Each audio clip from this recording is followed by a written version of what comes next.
Hare Krishna, everyone. Hare Krishna. So after our diabolical day yesterday, trying to film in Sedona, mess with the vortex, and so many sound issues, mainly sound was the issue. I messed with the gadget last night and realized that actually one of the cables was a little bit dysfunctional. And that's why a lot of our recordings have been low volume, and I think some of you have pointed that out. And we've just been kind of like, well, I guess that's the way it is, but no, it's not the way it is. It's actually, if it's a problem. So hopefully the sound volume on this is much better. And in case you haven't guessed, we're at the Grand Canyon, which is behind us. And we're at as about as safe a distance as we can get. That Bhava Bhakti will get close to the edge and read. We found a great spot, but it was a little too close. It was literally on the cliff edge. Yeah, but having read yesterday about being fearless, we're still working on that one. Okay, so we're reading from the Canto 4, Chapter 24, Text 53. Om Namo Bhagavate Vasudevaya. Om Namo Bhagavate Vasudevaya. Om Namo Bhagavate Vasudevaya. Yeah, driving up here, we went through an area where it was 4 degrees below 0 Celsius, and there was frost on the ground, looked like snow. And up here when we arrived, it was just 1 degree above Celsius, I think. Now it's starting to warm up, so anyway. You want to stop? Yeah, okay. My dear Lord, those who desire to purify their existence must always engage in meditation upon your lotus feet, as described above. Those who are serious about executing their occupational duties and who want freedom from fear must take this process of bhakti yoga. Purport. It is said that the transcendental name, form, pastimes, and entourage of the Lord cannot be appreciated by the blunt material senses. Therefore, one has to engage himself in devotional service so that the senses may be purified and one can see the Supreme Personality of Godhead. Here, however, it is indicated that those who are constantly engaged in meditating on the lotus feet of the Lord are certainly purified of the material contamination of the senses and are thus able to see the Supreme Lord face to face. Wow. The word meditation is very popular in this age amongst the common people, but they do not know the actual meaning of meditation. However, from Vedic literature, we learn that the yogis are always absorbed in meditation upon the lotus feet of the Lord. Jnana vashtita tad gatena manasa pashyanti yam yoginaha. Bhagavatam 12:13-1. This is the real business of the yogis, to think of the lotus feet of the Lord. Lord Shiva therefore advises that one who is actually serious about purification must engage himself in this type of meditation or in the mystic yoga system, which will help him not only to see the Lord within constantly, but to see him face to face and become his associate in Vaikuntha Loka or Goloka Vrindavan. So, interesting. First thing it reminds me of in Phoenix after the Sunday Feast talk, older Indian-bodied gentleman came up and he was talking to me about meditation, and he said, I'm doing some Zen meditation, and what do you do when the mind gets pulled away and all these different things. And he was asking lots of questions, and I guess to some extent he was asking questions, but he was also trying to make a point that impersonal liberation is the highest, and actually we need to give up the meditation and just be focused on the present of where we're actually at. You hear that noise behind us, it's not cars, it's simply the wind. I tried to explain to him, no, the goal of meditation is not to focus the mind on nothing, because that's not natural. It's to focus it on something, and the something we want to focus on is Krishna, is God, the lotus feet of the Lord. Here Lord Shiva is stating. Next paragraph. The word swadhamam, as in swadhamam anutishtatam, indicates that the system of varnashram, which indicates the occupational duties of the Brahmana, Kshatriya, Vaishya and Shudra, and which is the perfect institution for humanity, must be supported by Bhakti Yoga if one at all wants security in life. Generally, people think that simply by executing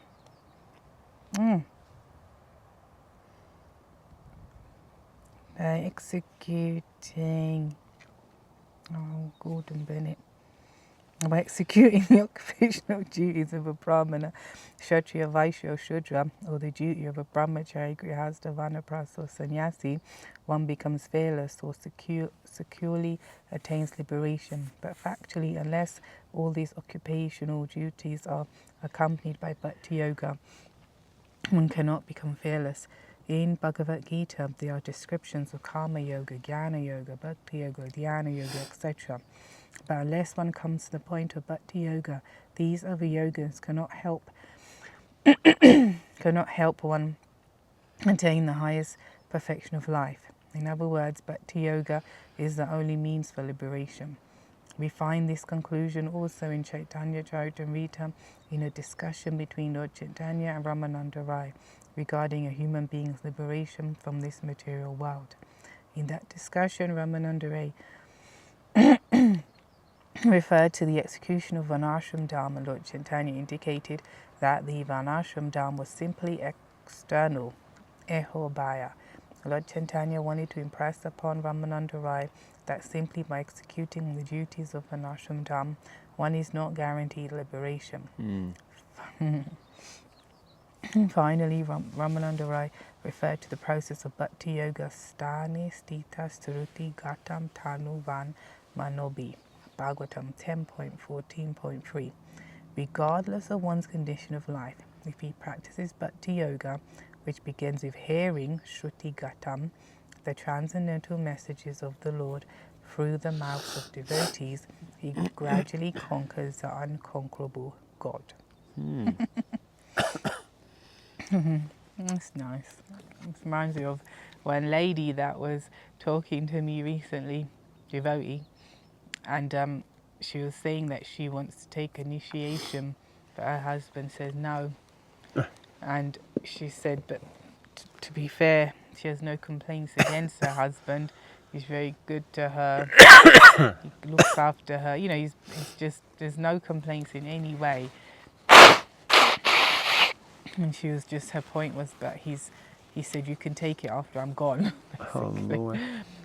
And then I was just saying to her, look, I said, speaking from experience, we tend, you know, you have to have faith in the process and anything can change. I said, so you just need to focus on your sadhana bhakti and at the same time not disturb your husband. That's what you should do. And I said, I guarantee it will get turned around because nothing can, you know, stand in the way of this process. And I said, like Prabhupada says, oftentimes he uses the example of the married woman who has an affair, or so she just serves so nicely. I said, obviously I'm not, you know, you're happily married, which don't suggest anything, but the point being is just focus on, you know, Krishna.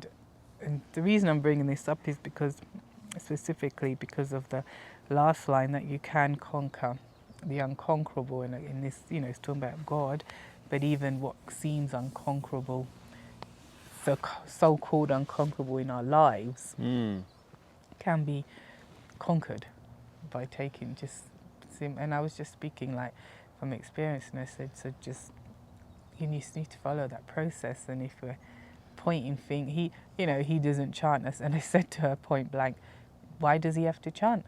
Did he say he's taking up this process? Why does he have to chant? He's on his own path, and what does it matter if he chants or not, and things like that. It's just so interesting, and it's like a lot of times, we just need to focus on this path, and just like go for it, and not, I don't know, allow ourselves to be stopped or create almost excuses,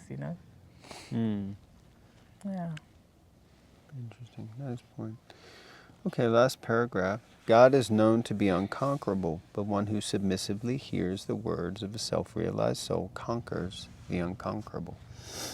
The conclusion is that if one is serious about liberation, he not only should execute the occupational duties of Varnashram Dharma, but should also engage in Bhakti Yoga. So not only should he do that, but he should also do Bhakti Yoga, he should do both. By beginning hearing from a realized soul. And this process will help the devotee conquer the unconquerable Supreme Personality of Godhead and become his associate after giving up the material body.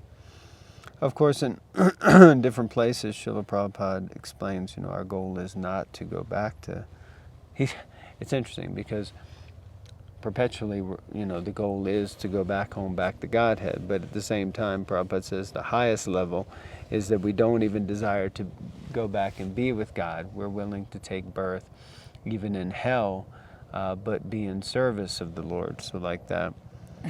So, but here it's interesting. It says that he should not only execute occupational duties of Varnashram, but he should also engage in Bhakti Yoga. So, both need to be done. Maybe read one more. Yeah? Yeah. Text 54. My dear Lord, the King in charge of the heavenly kingdom is also desirous of obtaining the ultimate goal of life, devotional service. Similarly, you are the ultimate destination of those who identify themselves with you, Aham Brahmasmi. However, it is very difficult for them to attain you, whereas the devotee can very easily attain your lordship. Purport. There's some people coming, so I may not read, alright? I may not read so fearlessly. Just read. As stated in Brahma Samhita, Vedeshu Dulabham Adulabham Atma Bhakto. This indicates that it is very difficult for one to attain the ultimate goal of life and reach the supreme destination, Vaikuntha Loka or Galoka Vrindavan, simply by studying Vedanta philosophy or Vedic literature. However, this highest perfectional stage can be attained by the devotees very easily. That is the meaning of Vedeshu Dulabham Adulabham Atma Bhakto. The same point is confirmed by Lord Shiva in this verse. The Lord is very difficult for the karma yogis, jnana yogis, dhyana yogis to attain. Those who are bhakti yogis, however, have no difficulty at all.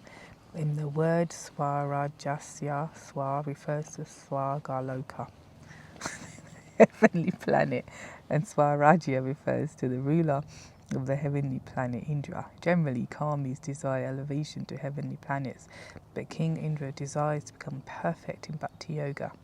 Those who identify themselves as Aham Brahmasmi, I am the Supreme Brahman, one with the Absolute Truth, also ultimately desire to attain perfect liberation in the Vaikuntha planets or Goloka Vrindavan. In Bhagavad Gita 18.55 it is said, Bhaktiya mam abhijananti yavan yaschasmi tattvata tato mam tattvato natva visheti tata nantaram. One can understand the Supreme Personality as he is only by devotional service. And when one is in full consciousness of the Supreme Lord by such devotion, he can enter into the kingdom of God. Something stood out here. It said, those who identify themselves as Aham Brahmasmi, so they're one with Brahman, also ultimately desire to attain perfect liberation.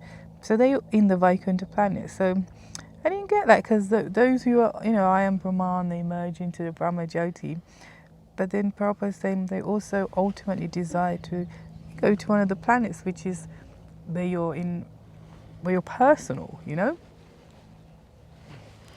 Yeah, I guess it could mean that Prabhupada is reflecting that ultimately their soul desires, the soul desires, although their conscious mind just seems to desire to merge into the Brahmajyoti. But the fact of the matter is that Aham Brahmasmi, we are Brahman. We Yes, are yes. the energy of the Lord. Uh-huh. Yeah, but I thought those types who, then want to merge. They do, yeah. And Prabhupada says, I am the Supreme Brahman, one with the Absolute Truth. Yeah. But he also, in other places, says they get bored, isn't it, in the Brahma Jyoti, and then they, I guess, look for association and stuff. Yeah. I thought it was interesting here that Prabhupada brings up that the ruler of the heavenly planet, Indra, he also desires to become perfect in Bhakti Yoga, which you don't often hear that.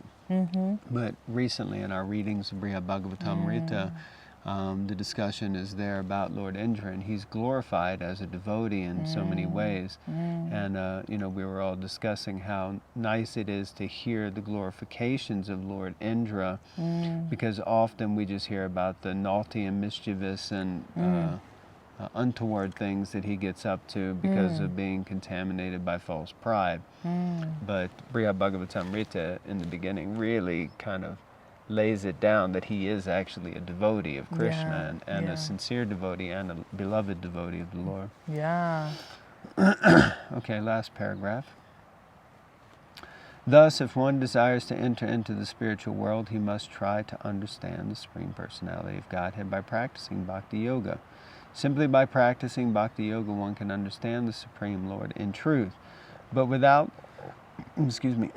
such understanding, one cannot enter the spiritual kingdom. One may be elevated to the heavenly planets or may realize himself as Brahman, Aham Brahmasmi. But that is not the end of realization.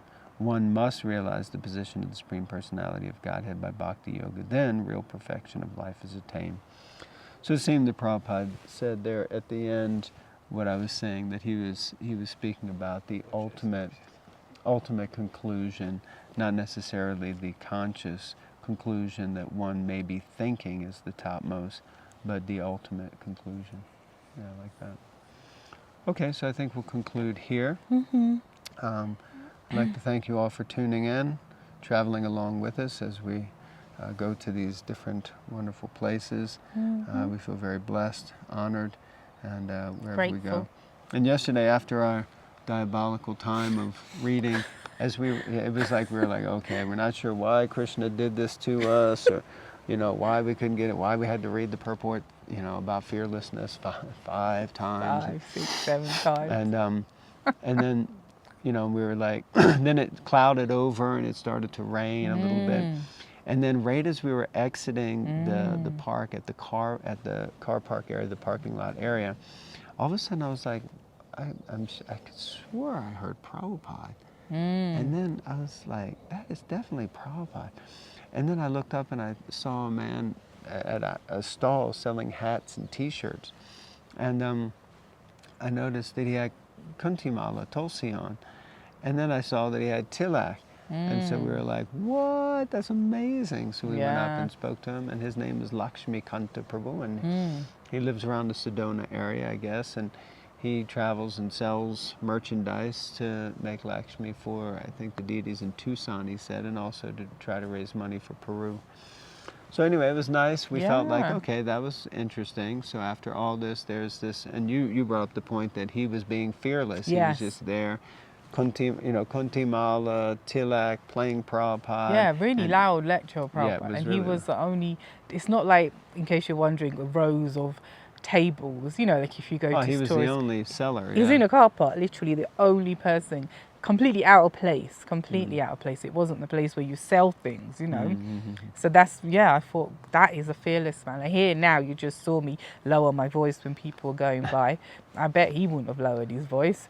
He would have been playing Prabhupada. Tried to sell him something. Yeah, so that's such an example of what we were reading. I guess somehow we were meant to get it hammered into our head. Be fearless.